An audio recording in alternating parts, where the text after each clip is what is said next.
वर्ध्यात नाल्याचं पाणी थेट घरात शिरल्यामुळे नागरिकांची चांगलीच तारांबळ उडाली आहे। तर देवळी तालुक्याच्या सोनोरा या गावामध्ये पावसाळ्यात लाडकी नाल्याचं पाणी लोकांच्या घरात शिरतं। रात्री सुद्धा जवळपास 40 ते 50 घरांमध्ये अचानक हे पाणी शिरलंय आणि त्यामुळे जीवनावश्यक वस्तूंचं बरंच नुकसान झालंय। प्रत्येक पावसाळ्यामध्ये सोनोरा गावाला पुराचा हा फटका बसतो। मात्र गावाच्या पुनर्वसनाचा प्रस्ताव सरकारकडे अजूनही धुळखातच पडलाय। सरकार पुनर्वसनाचा प्रश्न कधी मार्गी लावणार अशी विचारणा आता पीडित करत आहे।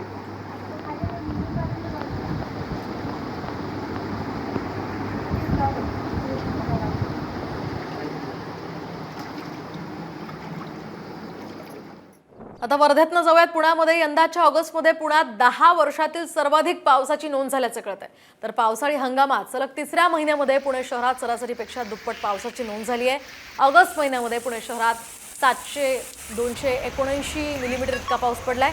तर जिल्हा घाटमाथा आणि धरण पाणलोट क्षेत्रामध्ये सुद्धा समाधानकारक पाऊस झालाय। त्यामुळे यंदाचा हंगाम चांगला असून सरासरीपेक्षा जास्त पाऊस होणार असं जे भाकीत भारतीय हवामानशास्त्र विभागाने वर्तवलं होतं ते खरं ठरलंय।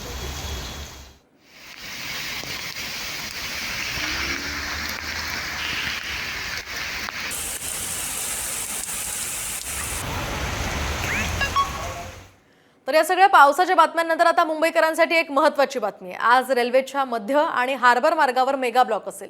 मध्य रेल्वेवर माटुंगा ते मुलुंड सकाळी 11 ते दुपारी 4 वाजेपर्यंत ब्लॉक असणार आहे आणि या ब्लॉक दरम्यान माटुंगा ते मुलुंड या 2 स्थानकांदरम्यान धीम्या मार्गावरील सेवा जलद मार्गावर वळवण्यात येणार आहे। तर हार्बर मार्गावर सुद्धा कुर्ला ते वाशी स्थानकांदरम्यान ब्लॉक असेल। तर आज सकाळी 11:10 ते दुपारी 4:10पर्यंत अप आणि डाऊन हार्बर मार्गावर ब्लॉक घेण्यात येतोय। ब्लॉक दरम्यान CSMT पनवेल ते बेलापूर वाशी या रेल्वे सेवा रद्द राहणार आहे।